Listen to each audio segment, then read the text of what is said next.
All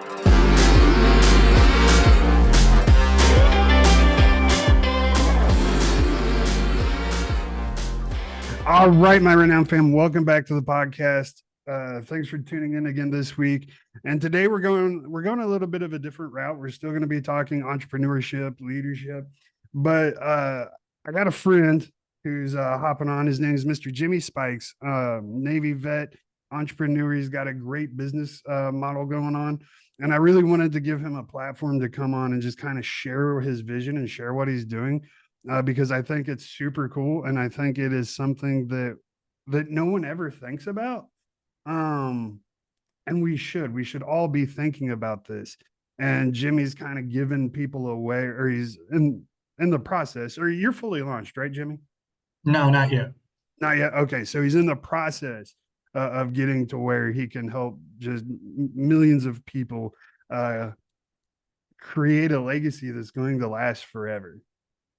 So go ahead and introduce yourself real quick, Jimmy, and tell people who you are, and more importantly, tell them what you got going on, man. Hello, I'm Jimmy Spikes, founder of Beternal. I want to thank Stephen for the opportunity to be on his podcast and to announce to the world the inception of a long-lasting legacy. I'm the founder and CEO of beternal.life, which is a data and memory preservation platform for you to record, make, and save not just private messages and media, but all the data that you work for your entire life, assign it to individuals, and in the event that something happens to you, or if the inevitable happens, we'll distribute that information to the people that you assign it to. That way it's not lost. Most of the time these days, people do a photo dump on, say, Instagram or Facebook, not knowing that the data that they're putting on there in the media, one, is not theirs. And two, if you do something to make somebody mad, you lose that information. But you lose it anyway when you're gone because you don't own the data anymore. Even then, you sign it to Dropbox, Google, or Apple. If you don't give somebody your passwords or happen to change it and not tell them, they don't get it either. At the end of the day, both of those things are really bad for a legacy. And with everything we're saving these days digitally, it's really sad just to see it gone. And it's like I said, I'm grateful to be here and to discuss the advantages of saving our digital lives for our future, because today more than ever, the world's changing, good, bad, or indifferent from your eyes. But the way that you did things and the way that you got through things can help your future. I agree 100%. And one of the reasons when you reached out to me with this idea that one of the reasons it resonates with me so much is because my mom spent better part of my life going through every place she could think of to find old photos of our family. And before she died, she had an entire wall dedicated to my great aunt. Like she had this giant blown up black and white picture of my great aunt sitting on a wheelbarrow in like 1880 or something like that, like way back. And I always thought it was kind of dumb. But and one day she explained it to me before, it was right before she died, and she was like, Stephen, this is where we come from. This is who you are. It's important to remember where you come from. It's remembering where you come from is how you know who you are, type thing. And I'm not saying it as poetically as she did, of course. But no, I think that's so important.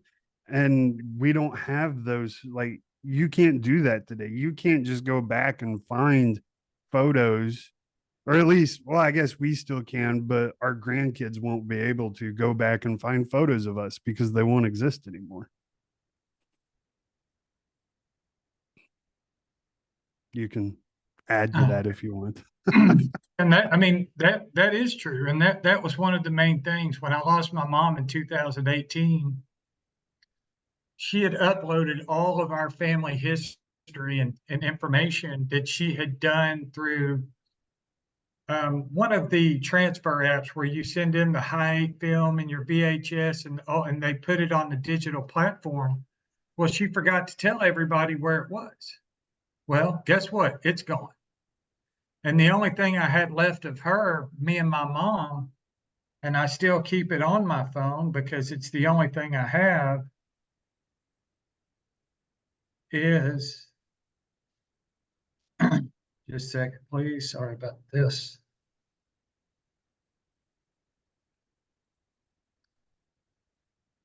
Is this picture? I don't know if you can see it. That's it. Yeah, there we go. That's That's the all you only have of your picture I mom? had left of her. Yeah. So not only is that important from just a photo standpoint, but what if you can make a message today for your kids? You don't know me, you don't know who I am, but this is me and this is what I did. This is how I did things. This is how I overcame things. Being prior military service, and I was not a combat veteran, but I do know quite a few who didn't come home, that didn't have an opportunity to record their digital assets for their kids and really couldn't put stuff on social media because of the things they did for the government.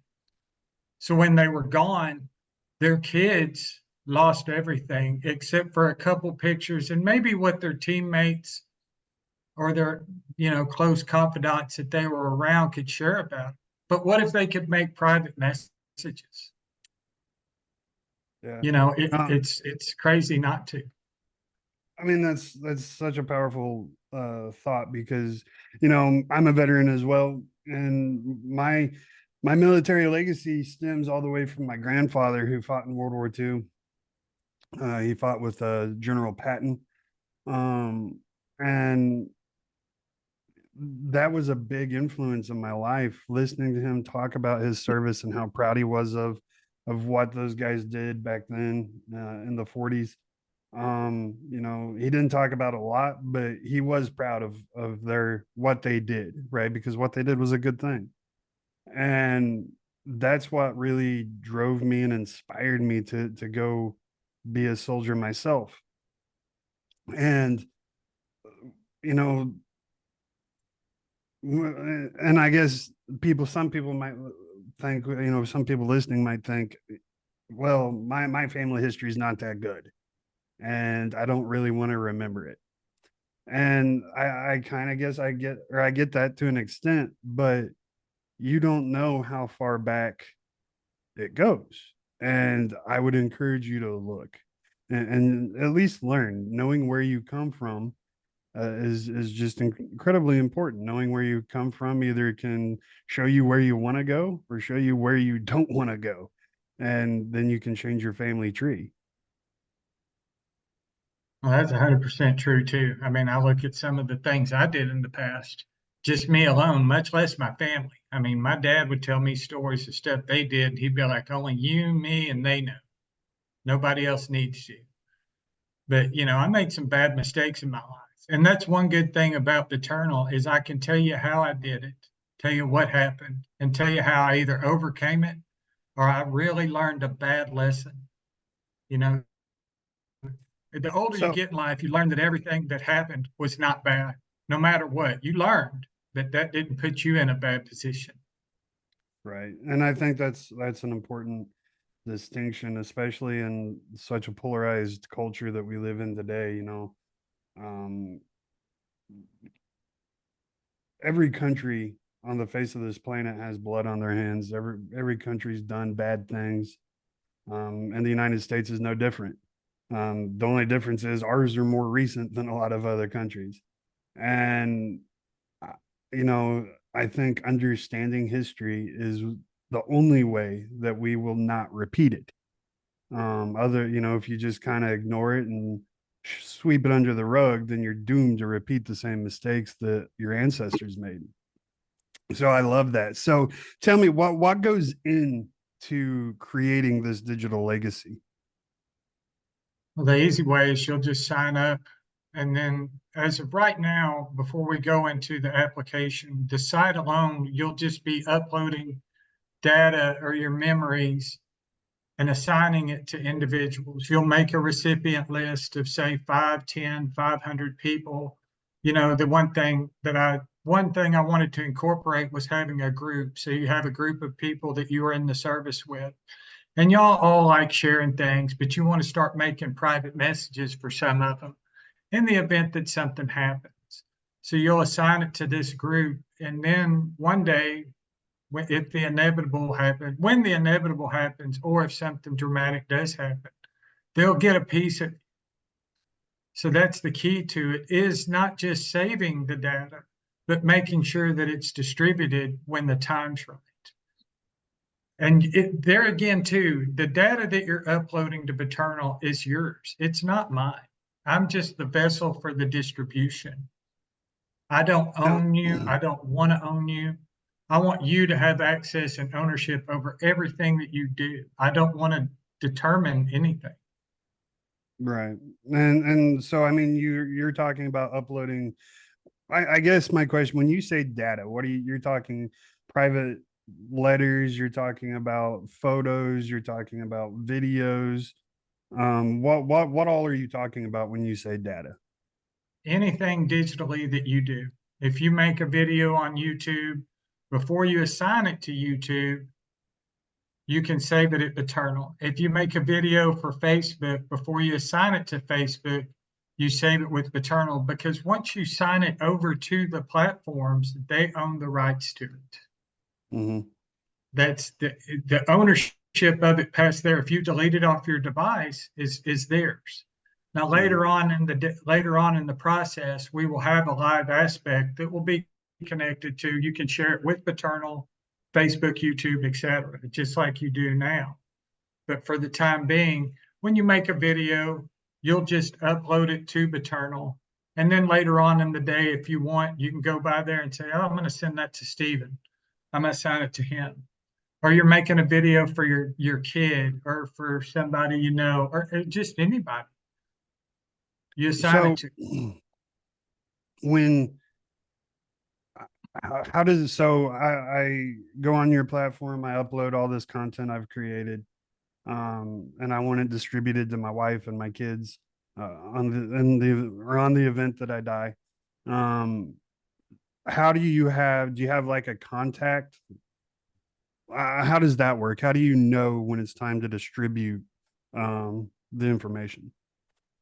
We're going to have a 3-tier system set up. So basically, what you're going to do is you're going to assign 3 primary contacts that we will, once we don't hear from you for X amount of time, what we'll do is send them information. Hey, have you heard from Stephen? Is he okay?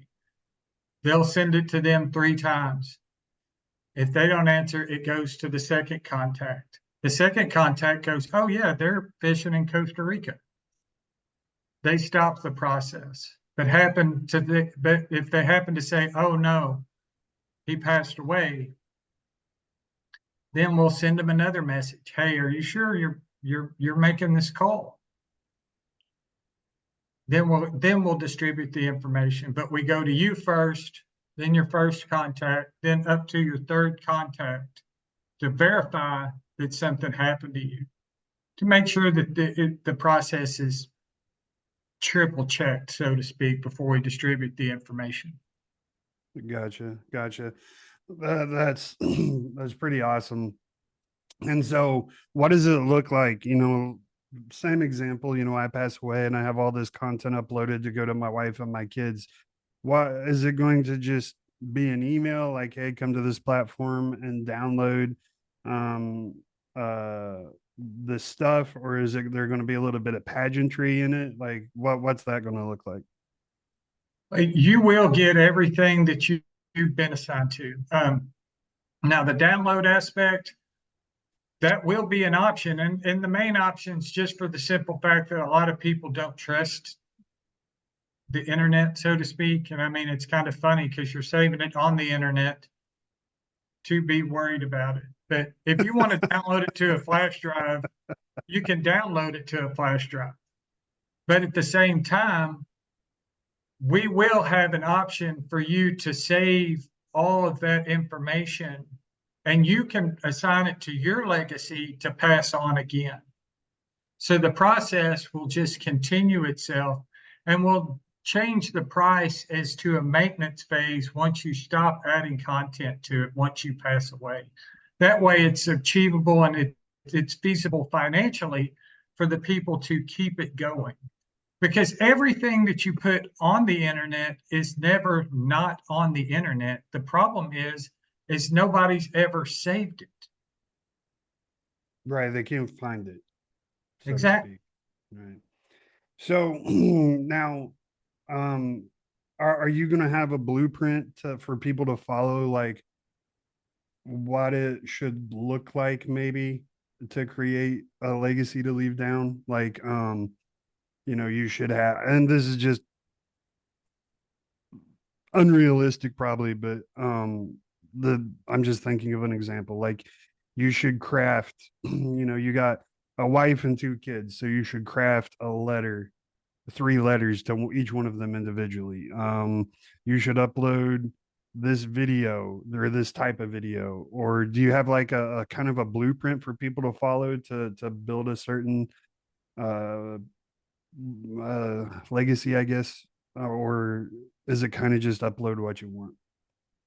It's up to you. I mean, if you wanted to do it a certain way, I mean, it's up to you. I don't want to make anybody change their mind or make them think about doing it one way is right and the other one's wrong. I mean, the importance of the whole thing is people are getting you unfiltered.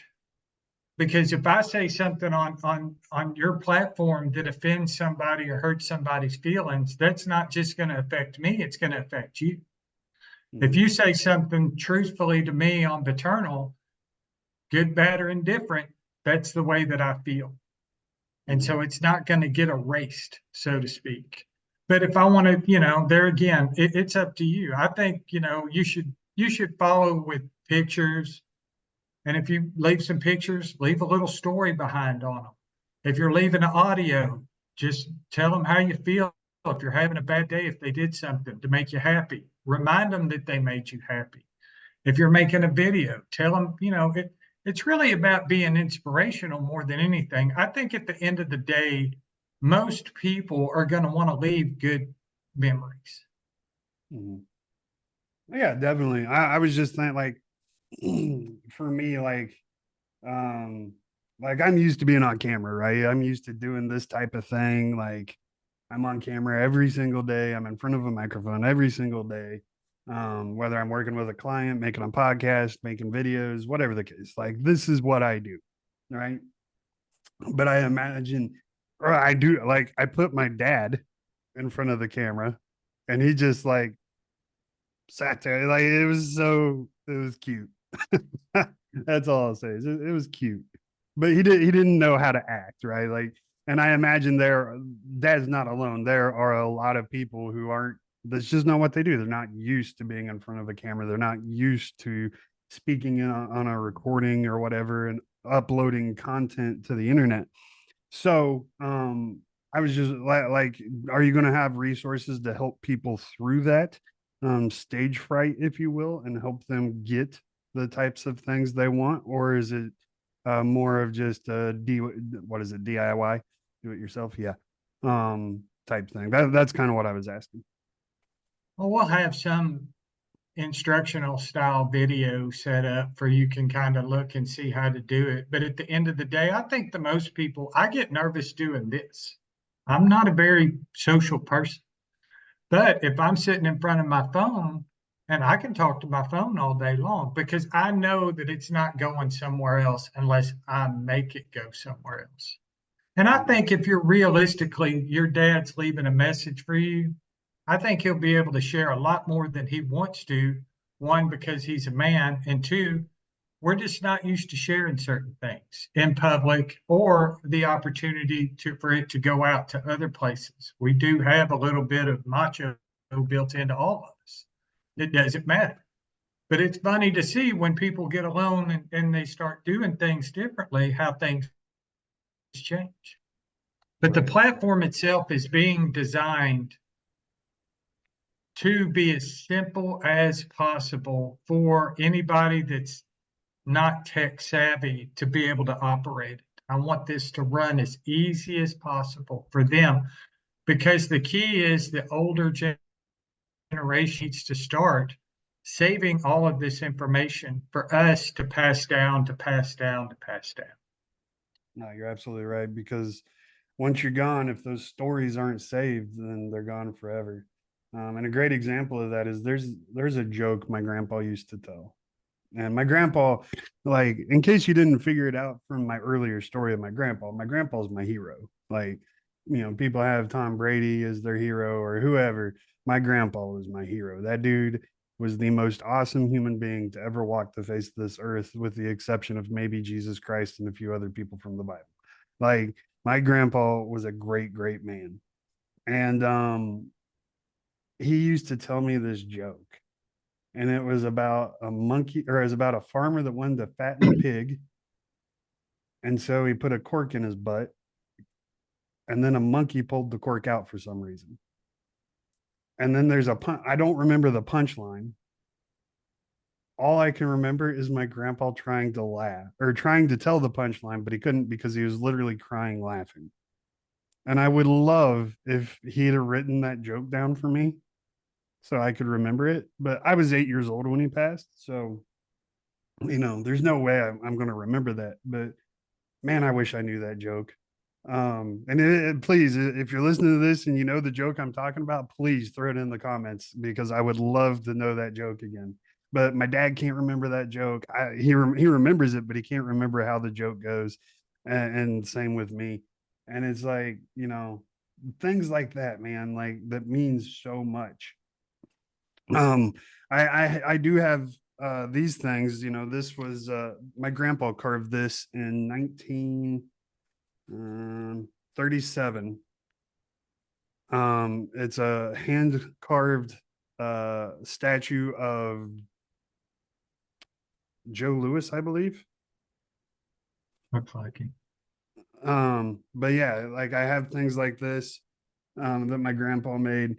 But the other stuff, like, yeah, I have his possessions, but those memories, um, man, I would love to have some of those memories back that I've kind of lost. So that's why I think what you're doing is so cool, is because I instantly related with what you got going on, because it's like, man, I would love to have that joke from my grandpa back. I would love to have some of his stories that I kind of remember him telling me, but I can't remember the details, because I was so young when he passed. So I think that's so cool. Now, I mean, let's be honest. We have very few unexplored frontiers on this world. The Mariana Trench is one. Um, but I would say the digital internet world is a pretty wild new frontier, if you will. A lot of people don't understand it. A lot of people haven't explored it. Yada yada yada. What steps are you taking to help people feel safe? Uh, kind of embracing this new frontier, if you will. Well, the key to it's really just the privacy aspect of it. I think most of the people these days associate the internet itself with social media and everything that you put on. And then people say, well, you put it on the internet and it's there forever. Well, they're talking about videos and things like that that you do, and aspects like that. I mean, I've got files saved from old emails and things like that that I used to have that I don't think have any value of anything. So it's not necessarily that aspect. But, these days, social media does play such a big part in the quote internet aspect that it does make people nervous. If I put a video out there and 10,000 people see it, what if I make a mistake? What if I this? What if I that? And to be honest with you, I'm not tech savvy myself. I mean, I'm grateful I have a CTO who knows all the stuff that I need to ask him. It wasn't 2 years ago I learned how to copy and paste, and people used to laugh at me. They would be like, "How do you not know how to do that? You're starting a tech company." And I said, "Well, I don't need to do that. I don't understand." And so I started copy and pasting, and a whole new world opened up to me. But you know, the next big thing in the world is the older generation. Yeah. The 50 and up generation will out is going to grow in the next 20 years. It'll be the largest generation ever. So these people, like, well, more like your age, are a lot more tech savvy than even I am. But my mom had a new iPhone every year it came out and loved it. Yeah. So, you Yeah. know, My I think dad, with a little bit of practice and stuff, I think it'll make a big difference.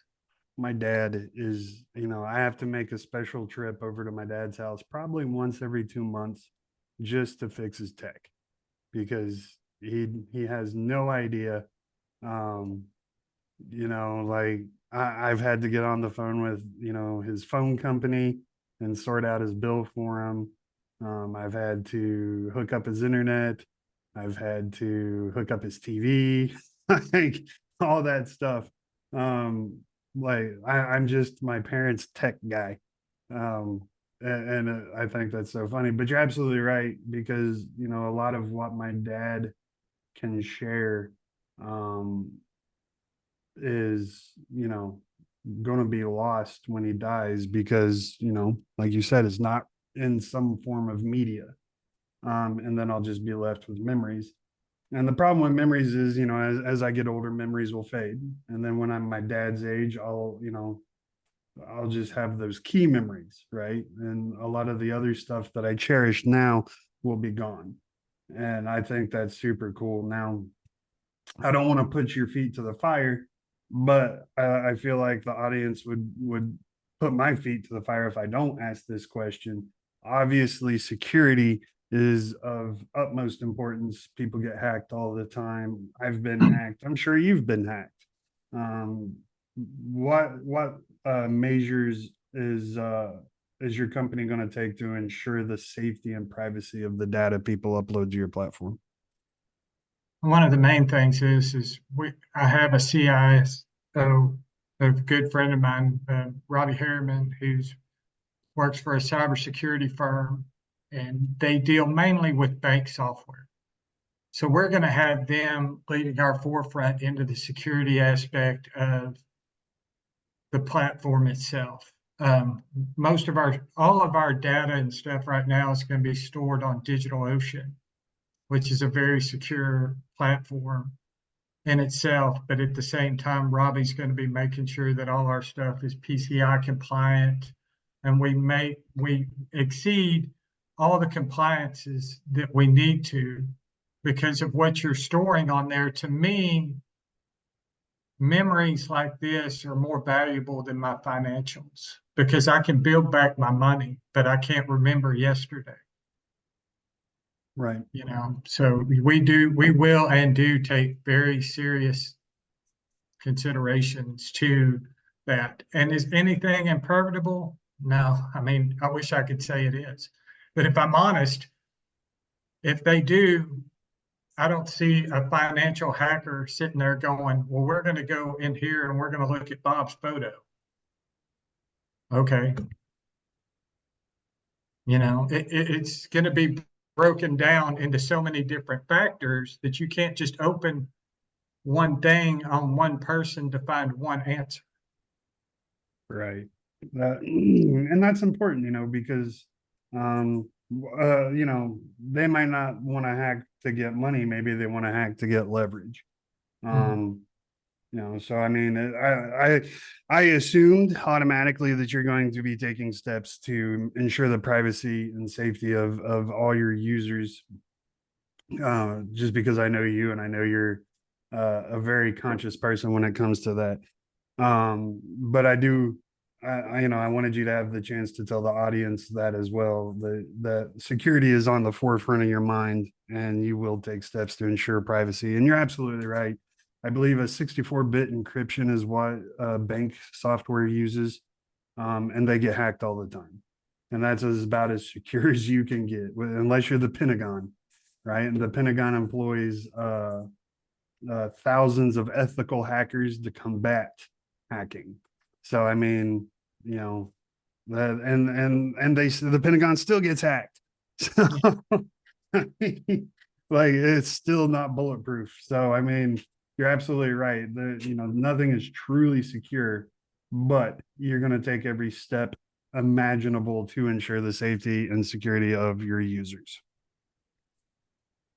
very much so. Your memories to me are the most important thing because I know what it feels like to lose all of them. Yeah. And I think that's the most important thing, man. Like, especially if you're going through, God forbid, a situation where one of your parents has Alzheimer's or something like that, it would be helpful, I imagine, and beneficial to be able to show them their memories, right? As they're losing them. I don't know what kind of, I'm not a doctor, so I don't really know what kind of effect that would have, but I can only imagine it would be good. Um, because I've seen people with Alzheimer's and dementia and things like that, and they're grasping for reality as they lose everything. And I think I can only imagine being able to show them, like, hey, this was you. This was you in 1970. Like, look how awesome you were. You were doing this. You were a hippie, or whatever the case may be. I don't know, but I mean, I think that's so cool. Memories are so important. Um, your kids, man. Like, I've lost so many pictures of my kids. It is ridiculous. Um, and now I print them out just so I won't lose them digitally because I get a new phone. I change from Outlook to Google, whatever the case. Like I lose stuff digitally all the time, and it would be nice to have a safe space. Good Lord, it would be nice to have a safe space to where I can ensure that they are kept safe and I can access them anytime. Man, I can't talk. You talk, Jimmy. I'm done. Well, you brought up a good point, and I've talked to people from the Alzheimer's Foundation. Then it goes back to other aspects, traumatic brain injury. One of the best ways for you to remember certain things is to watch yourself. I mean, so I've talked to some doctors and people from the Alzheimer's groups, and they all say, hey, if we came up with a cure, it would cure from that day forward. They would need to relearn their life. It's not going to come back. And the same way with traumatic brain injury. Once you get your dome rattled enough, you might not remember who you were, but you could learn. Mm-hmm. You don't have to start over because you're going That's to recognize yourself. that's a And good point. there again with you bringing up the different aspects of changing from if you're a Google or a Samsung person, you're a Samsung person, and one day you decide you like Apple, like you come to the good team, and you come over here, and then you decide that the platform's not what you want, and you got to switch over here. A lot of the times that stuff doesn't interact together. And if it does, it doesn't interact well. And who's to say you didn't lose 500 photos in the swap? That's what scares me about a lot of it. The other day I was on Facebook and I had a memory pop up from 8 years ago. So I scrolled through every photo I had on Facebook and it went back 4 years. And I was like, well, how did that come back from it? Okay, well, where's my 8 years? Mm. How Really? long are you keeping them? Hmm. Uh, That's interesting. I didn't know that did that. I'll have to go look. And it was it's funny because like no, seriously, I've lost so many pictures over the years digitally from doing what because I was that person. I went from being an avid Apple hater to realizing that actually Apple's easier to use. Um, and so I made the switch, and you're absolutely right. In that switch, I lost phone numbers, I lost contacts, I lost emails, I lost pictures, I lost tons and tons of stuff. Fortunately, I am now tech intelligent enough to I predicted that and I was able to take measures to stop that. However, when my dad finally makes the switch, um, which I've been working on him, he still uses Samsung for some unknown reason. Um, but when he does make that switch, it's going to be a lot of work on my part to keep him from losing a bunch of his stuff. So no, that's a great point. So um when are we looking at this going live? According to my CTO, hopefully in about 2 months, we should be up and going and everything should be going 100%. We're going to do a soft opening probably for about, 10,000 people to kind of run final test. I've had a test platform set up earlier to start testing some of the major aspects of it beforehand, and we're redesigning it as it's redesigned now. And so now he's just converting things over to the web, and then we're going to launch from there. There'll be an email go out indicating the date and all of that stuff for everybody that signs up on the wait list. Okay. Tell people where they can go to find that get on that wait list. And sign up for the wait list is at www.beternal.life. And Stephen, I'd like to offer everybody that's listening to this podcast renowned leadership. And the section where it says, "Where did you hear from us? Hear about us?" I want you to put renowned leadership. For the first 500 people that sign up for the wait list, I'm going to give you a year subscription to Beternal. And then for everyone else that signs up from then until this time that this launches to the following year, I'll give you 6 months free. So that Okay. way you have an equal time to transfer your files and start this process. Because the process of setting it up might take a little bit because you're going to be assigning these things to different people.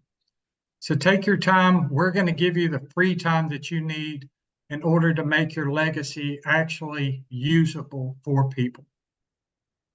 That's all. Well, so first of all, thank you for offering that to my audience. That's very generous. 500 free for a year. That's pretty incredible. So I mean, and I think that speaks testament, like Jimmy's not doing this to get rich, right? Like he's doing this because he believes in what he's doing. Which I think is incredible when you have a company that they do what they do because they believe in what they do. And I support that company hand over fist every single day. So kudos to you for that as well, Jimmy. But one of the things I've wanted to ask, and I just haven't yet, is this, do you have investors? Has this been solely self-funded? Like, how are you making this happen? Well, right now, it's just bootstrapping. So, I mean, it's been a process, and I've courted some investors, and I've attended some of the incubator slash accelerator programs to help me learn more about the business aspect. But in reality, I kept this as simple as possible in the design and usage wise, tech wise, that it wasn't that bad financially for. Now, granted, if we get as many people as I foresee, will I need investors? Yes, sir, I will. I will need help with this program. There's no doubt in my mind. I need to hire more engineers. I need to hire this and all that and all the business stuff that I'm going to learn the fun way to take care of it. But I do have a good set of mentors and people that have helped me along this process that are behind me 100%. So it is bootstrap though. And this has been a very, I suggest everybody do it once. Maybe not when you're 50, but do it once. Bootstrap a company? Yes, You do learn a lot, don't you? very What what much. what's what's been the biggest lesson you've learned so far? If I'm honest, and this goes back to the joke about not knowing how to copy and paste, when I came up with this idea, I honest to God thought, I've got this idea. I drew it out on paper. I contacted the developer. He said, "Yeah, we can do it." And I thought in 6 months I was the next Mark Zuckerberg. And I had started planning my life based on that theory. So, needless to say, it's been a little bit longer than 6 months, and I'm not Mark Zuckerberg. I don't mean to laugh, but I totally get it because I mean, when you have this good idea, you're like, oh yeah, this is a great idea. And you're like, and it is a great idea, and it is gonna work, and you know, it is what it is. But man, it's so much work, and it takes for freaking ever. And then once you get it done, and I hate to be the bearer of bad news, Jimmy, but um, when you're like, yeah, we've launched, everything's going good, there is still going to be an endless amount of work that you have to do. It doesn't get easier, my bro. It just gets more complicated, and you just have to keep learning. But I Well, and love your that advice. Oh, go ahead. well, and that's one thing I want to reach out on here too. If anybody that's starting a tech startup and you have any questions, get a hold of me. You can reach me through team@beternal.life and I'll answer your questions honestly. I'm not going to blow smoke up your butt and tell you that you're going to be the next Mark Zuckerberg in 10 minutes. You tell me where you're at and I'll tell you what to expect. 9 times Right. out of 10, that ride's not going to be that fun either. You're going to get some grace. You know, the best advice I ever got when I started to become an entrepreneur was, you want to be an entrepreneur? Yeah. Well, then get used to being uncomfortable and get used to dealing with the unexpected, because every single day you're going to be uncomfortable because you're going to be dealing with something you never foresaw you were going to deal with, which is where be prepared for the unexpected comes in, because every day the unexpected is going to happen. And it's like once you get used to just dealing with adversity every single day, you'll be okay. And what's that guy's name? He wrote the book The $1 Million Funnel. What is his name? I've heard of it. I can't remember his name, but he was doing a podcast, and he said it the best. He's like, you want to know what being an entrepreneur is like? It's like getting kicked in the nuts, and then you get this glimmer of hope, and then it gets ripped away from you, and you get kicked in the nuts again. Hmm. And like that's the day to day Yeah. of being an entrepreneur every single day. That's what it's like. And it's like, man, that's so true. That's how I feel every single day. Like, yeah, I'm making it. Boom. Oh, wait, crap. No, I'm not.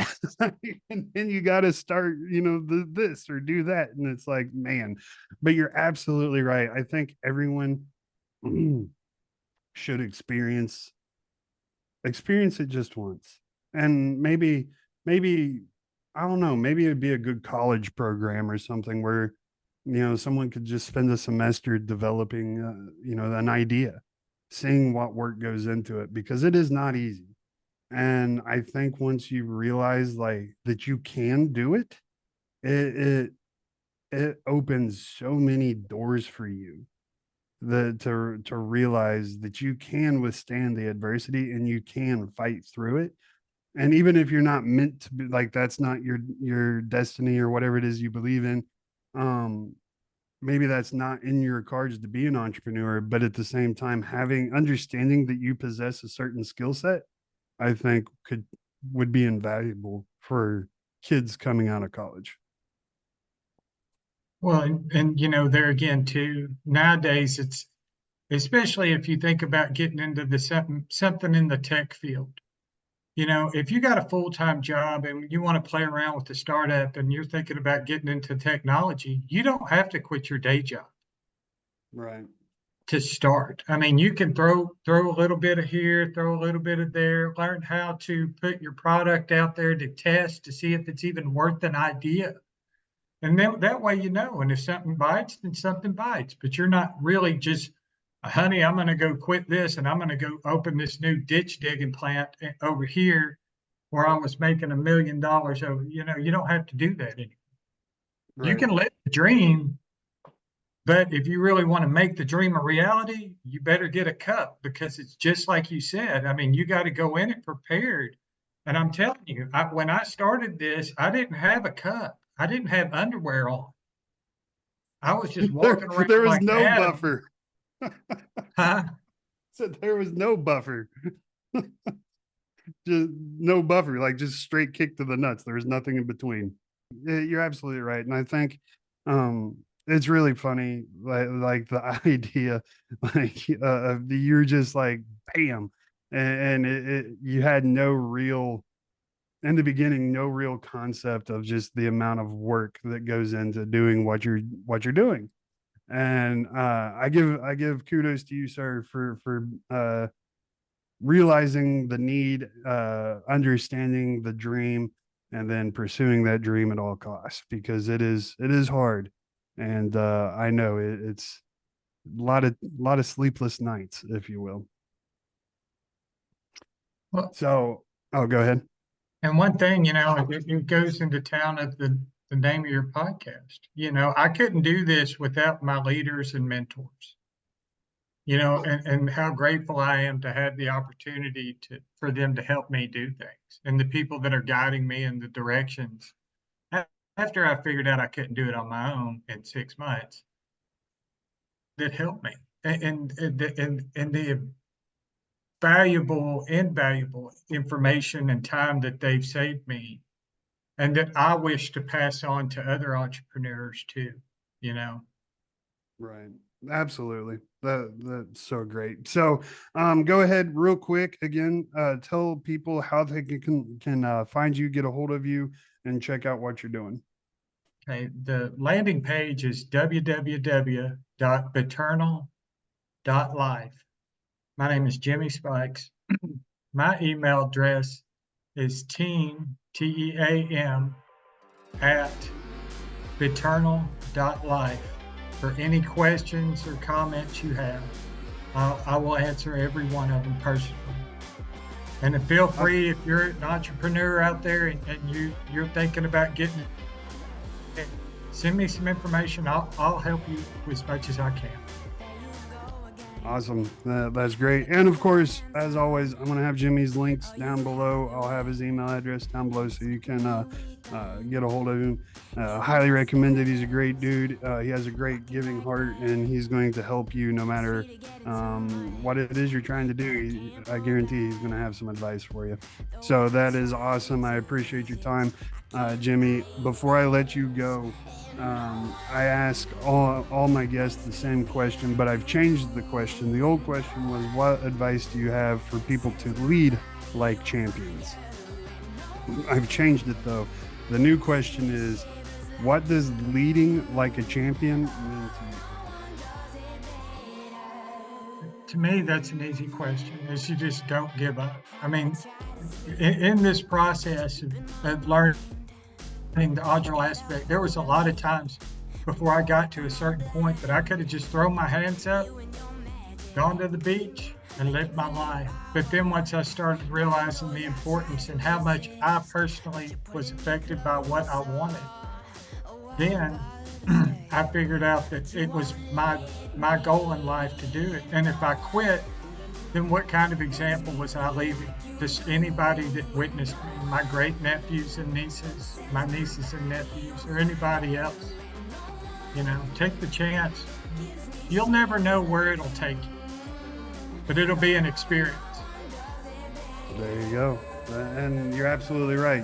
Great leaders never give up. They never quit. They might tactically withdraw for a minute to gain composure, refit, resupply, whatever the case may be, but they never truly quit and give up.